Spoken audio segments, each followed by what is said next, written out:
लो जी साहिबान मेहरबान कदरदान सुन लो मेरी गल ते गड्डी भेजे चल। मैं तुहाडा अपना दोस्त अपना होस्ट रजा शुरली ते आओ फिर वेखने हैं लड़ाका फैमिली दा स्यापा लड़ाका फैमिली। ते दस फिर की टेंशन है तेनू?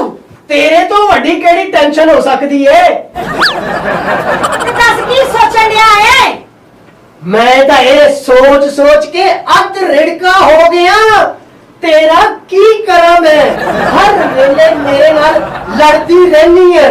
मेरा ते दिल करदा तैनू छड़ के किते चले जावां किते मुंह कर जावां। ते जा फिर। ते तू मुंह जरूरी कहना ते मैं भी अपने दिल दी मर्जी करनी है तेरी नहीं मननी मैं। ते जा फिर। बकवास बंद कर फंडर छोटिए चला वा मैं ते खबरदार जे तू मैनू रोकिया ते ना ही मैं रुकना ही। ते जा फिर। अरे अकल कर अकल तेरे वर्गी बुढ़ी नालों बंदा रंडा ही चंगा। मेरे तरले भी करेगी ना ते मैं नहीं रुकना मैं। ते जा फिर। मैं जावा ना जावा और तू मामी लगनी है। जावा ते जावा नहीं किधरे। ओ यार मैं इनू भला की तकलीफ देना है था और मेरा मुंह वेखण नू तरसेगी तू ते खबरदार जे मैनू तू हुण रोकिया ते ना ही मैं रुक नहीं ओए चला मैं। ते जा फिर। बड़ी वड्डी दुनिया किते भी रह लवांगा। हुण मैं तेनू कोई नवा चंद चाड़ के विखावांगा 7वीं मंजिल तो छाल मार के मर जाना। सारी जिंदगी तेरे नाल ही रहा तेरा इन्ना ख्याल रखिया ते तैनू जरा तरस नहीं आ रहा। नहीं रहना मैं इत्थे नहीं रहना। खबरदार जे मैनू रोकिया ते ना ही मैं रुकना ही। ओए चलो मैं इत्थों। जा फिर। अच्छा ते बेवा होके मशीना लेना चाहनी है? पागल है पागल। मैं भी किन्नू पुछण दे मैं भी पागल पागल सा मैं तेनू जवानी बारे दिल दे बैठा। हालांकि तेनू दिमाग दी जरूरत सी। बहुत अच्छे तू ते चुप कर दंद कटी जाना हसी जाना अन्ना कुत्ता हरना का शिकारी। ते जाओ फिर तेरा और फिटे मुंह और लानत है तेरे ते।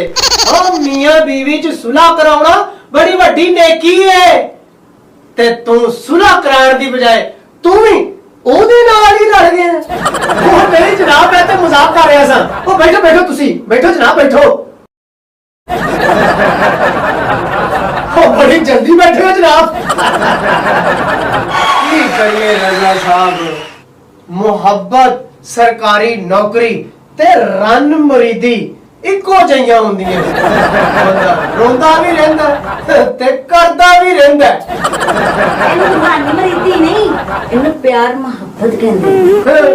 प्यार मोहब्बत गेठ जिदी जबान तेरी गेठ जिदी। असी गुंगी नाल ब्याह कर लेना सी जेड़ी तेरे अगे बोलदी ना। गुंगी नाल ब्याह कर ले सी जेड़ी तेरे अगे बोले ही ना। होवे बीवी ते बोले ना। ओ बीवी ते गुंगी भी होवे ते अगो बोलदी रहंदी है। सही कह रहे हो तुम रजा साहब। ओ बीवियां दो किस्म दियां हुंदियां एक बुरी बीवी ते एक चंगी बीवी।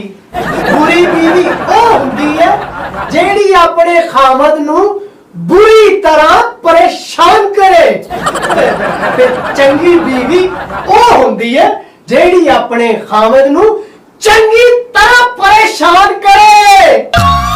ਠੀਕ ਹੈ ਉਹ ਬਸ ਕਰ ਦਿਓ ਯਾਰ। ਹਰਕਤਾਂ ਆਪਣੀਆਂ ਠੀਕ ਨਹੀਂ ਹੁੰਦੀਆਂ ਤੇ ਗਿਲਾ ਬੀਵੀਆਂ ਤੇ। ਹਰਕਤਾਂ ਕੀ ਮੈਂ ਘਰ ਦੇ ਵਿੱਚ ਬਾਂਦਰਾਂ ਕੋ ਟਪੂਸੀਆਂ ਮਾਰਦਾ ਰਹਿਣਾ। ਉਹ ਹਰਕਤਾਂ ਦੱਸ ਜਿਹੜੀਆਂ ਤੂੰ ਕਰਨਾ ਏ। ਰਜ਼ਾ ਸਾਹਿਬ ਇਹਨੇ ਆਪਣੇ ਮੋਬਾਈਲ ਦੇ ਉੱਤੇ ਲੈਦਾ ਨਾਂ ਤੇ ਕੁੜੀਆਂ ਦੇ ਨੰਬਰ ਸੇਵ ਕੀਤੇ ਨੇ। ਬਾਲੋਂ का इलाज, आंखों का इलाज, दिल का इलाज। ਜਦੋਂ ਮੈਂ ਆਪਣਾ ਨੰਬਰ ਡਾਇਲ ਕੀਤਾ ਉਹਦੇ ਉੱਤੇ ਲਿਖਿਆ ਸੀ ਲਾ ਇਲਾਜ।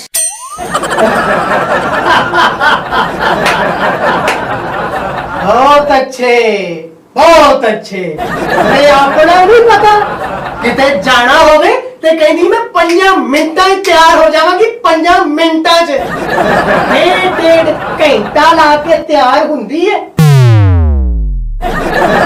ਆਪਣਾ ਨਹੀਂ ਪਤਾ ਬਾਹਰ ਜਾਂਦਾ ਤੇ ਕਹਿੰਦਾ ਮੈਂ 5 ਮਿੰਟਾਂ 'ਚ ਆਇਆ। 5 ਮਿੰਟਾਂ 'ਚ 3 ਘੰਟੇ ਘਰ ਨਹੀਂ ਵੜਦਾ। ਪਤਾ ਨਹੀਂ ਕਿਹੜੀ ਬੇਬੇ ਕੋਲ ਬੈਠਾ ਰਹਿਣਾ। ਆ ਤੇ ਬੜਾ ਖੁਸ਼ ਰਹਿਣਾ। ਓਏ ਰਜ਼ਾ ਸਾਹਿਬ ਮੀਆਂ ਤਾਂ ਦੋ ਤਰ੍ਹਾਂ ਹੀ ਖੁਸ਼ ਰਹਿ ਸਕਦਾ ਹੈ। ਜਾਂ ਘਰ ਦੇ ਵਿੱਚ ਬੁੱਢੀ ਨਵੀਂ ਹੋਵੇ ਤੇ ਜਾਂ ਫਿਰ ਘਰ 'ਚ ਬੁੱਢੀ ਨਾ ਹੋਵੇ। बीवी ना होवे। जिस घर बीवी ना होवे ओ घर दोजक हुंदा। दोजक ਜਿਹੜੇ ਘਰ ਹੁੰਦੇ ਨੇ ਉਹ ਇਤਬਾਰ ਦੇ ਰਿਸ਼ਤਿਆਂ ਨਾਲ ਬਣਦੇ ਨੇ। ਹਾਂਜੀ ਸੀਮੈਂਟ ਬਜਰੀ ਨਾਲ ਤੇ ਪਕੌੜੇ ਬਣਦੇ ਨੇ। 3 ਘੰਟੇ ਲਾ ਦਿੰਦੀਆਂ ਨੇ ਤਿਆਰ ਹੋਣ 'ਚ। ਹਰ ਵੇਲੇ ਮੇਕਅਪ ਥੱਪੀ ਰੱਖਦੀਆਂ ਨੇ। ਰਜ਼ਾ ਸਾਹਿਬ ਉਹ ਮੇਕਅਪ ਤੋਂ ਬਗੈਰ ਵੇਖਣ ਵਾਲੀਆਂ ਹੁੰਦੀਆਂ ਨੇ। ਮੇਕਅਪ ਤੋਂ ਬਗੈਰ ਬੰਦਾ ਹੱਥ ਮੂੰਹ ਧੋਵੇ ਤੇ ਪਤਾ ਲੱਗਦਾ ਇਹਨੇ ਕਿਤੇ ਜਾਣਾ ਹੈ। ਇਹ ਹੱਥ ਮੂੰਹ ਧੋਣ ਤੇ ਪਤਾ ਲੱਗਦਾ ਇਹਨਾਂ ਨੇ ਹੁਣ ਕਿਤੇ ਨਹੀਂ ਜਾਣਾ। ਬਣਾ ਸ਼ਿੰਗਾਰ ਔਰਤ ਦਾ ਹੱਕ ਹੁੰਦਾ ਹੈ। ਬਿਲਕੁਲ ਬਣਾ ਸ਼ਿੰਗਾਰ ਔਰਤ ਦਾ ਹੱਕ ਹੁੰਦਾ ਹੈ, ਪਰ ਇਹ ਹੱਕ ਮੁਨਾਸਿਬ ਇਸਤੇਮਾਲ ਕਰਿਆ ਕਰੋ। ਮੇਕਅਪ ਨਾਲ ਘੱਟ ਤੇ ਕਿਰਦਾਰ ਨਾਲ ਬਹੁਤਾ ਸੋਹਣਾ ਬਣਦਾ ਹੈ। ਅੱਛੇ ਕਿਰਦਾਰ ਦੇ ਨਾਲ ਨੈਚੁਰਲ ਤੇ ਕੁਦਰਤੀ ਹੁਸਨ ਪੈਦਾ ਹੁੰਦਾ ਹੈ। ਲਹੂ ਪੀਣੀਏ ਰਜ਼ਾ ਸਾਹਿਬ ਮੈਂ ਹਸਪਤਾਲ 'ਚ ਤੇ ਖੂਨ ਦੀ ਜ਼ਰੂਰਤ ਪੈ ਗਈ। ਡਾਕਟਰ ਸਾਹਿਬ ਨੇ ਇਹਦਾ ਖੂਨ ਕੱਢਿਆ ਤੇ ਮੈਨੂੰ ਕਹਿੰਦਾ ਮੁਬਾਰਕ ਹੋਵੇ ਤੇਰੀ ਬੀਵੀ ਦਾ ਖੂਨ ਮੈਚ ਹੋ ਗਿਆ। ਉਹ ਮੈਂ ਕਿਹਾ ਖੂਨ ਮੈਚ ਕਿਉਂ ਨਾ ਹੁੰਦਾ? 15 ਸਾਲਾਂ ਤੋਂ ਤੇ ਮੇਰਾ ਲਹੂ ਪੀਣ ਡਈ। 15 ਸਾਲ ਹੋ ਗਏ ਨੇ ਸਾਡੀ ਸ਼ਾਦੀ ਨੂੰ ਤੇ ਵਕਤ ਗੁਜ਼ਰਿਆ ਪਤਾ ਹੀ ਨਹੀਂ ਲੱਗਾ। ਹਾਂਜੀ ਉਹ ਸਜ਼ਾ ਦਾ ਅਹਿਸਾਸ ਕੈਦੀ ਨੂੰ ਹੁੰਦਾ, ਜੇਲਰ ਨੂੰ ਨਹੀਂ। ਅੱਲਾ ਦੀ ਮਿਹਰਬਾਨੀ ਨਾਲ ਹਾਲੇ ਵੀ ਮੈਂ 14ਵੀਂ ਦਾ ਚੰਨ ਆ ਚੰਨ। ਹਾਂਜੀ ਓਏ ਚੰਨ ਦੀ ਆਖਰੀ ਤਰੀਕ 29 ਜਾਂ 30 ਹੁੰਦੀ ਹੈ। 40 ਸਾਲ ਦਾ ਚੰਨ ਨਹੀਂ ਹੁੰਦਾ। ਜਿੰਨ ਦੇ ਸਰਾਣਿਆ ਉਹ ਬਸ ਬਈ ਬਸ। ਉਹ ਮੀਆਂ ਬੀਵੀ ਦੀ ਲੜਾਈ ਬਹੁਤ ਬੁਰੀ ਤੇ ਇੰਤਹਾਈ ਨੈਸ਼ ਹੁੰਦੀ ਹੈ। ਨੈਸ਼ ਮੀਆਂ ਬੀਵੀ ਨੂੰ ਬਿਲਕੁਲ ਲੜਨਾ ਨਹੀਂ ਚਾਹੀਦਾ, ਕਿਉਂਕਿ ਮੀਆਂ ਬੀਵੀ ਦਾ ਰਿਸ਼ਤਾ ਇੱਕ ਮੁਕੱਦਸ ਰਿਸ਼ਤਾ ਹੈ ਔਰ ਕਾਇਨਾਤ ਦਾ ਸਭ ਤੋਂ ਪਹਿਲਾ ਰਿਸ਼ਤਾ ਵੀ ਮੀਆਂ ਬੀਵੀ ਦਾ ਰਿਸ਼ਤਾ ਹੈ ਤੇ ਇਨਸਾਨੀਅਤ ਦਾ ਆਖਰੀ ਰਿਸ਼ਤਾ ਵੀ ਮੀਆਂ ਬੀਵੀ ਦਾ ਰਿਸ਼ਤਾ ਹੈ।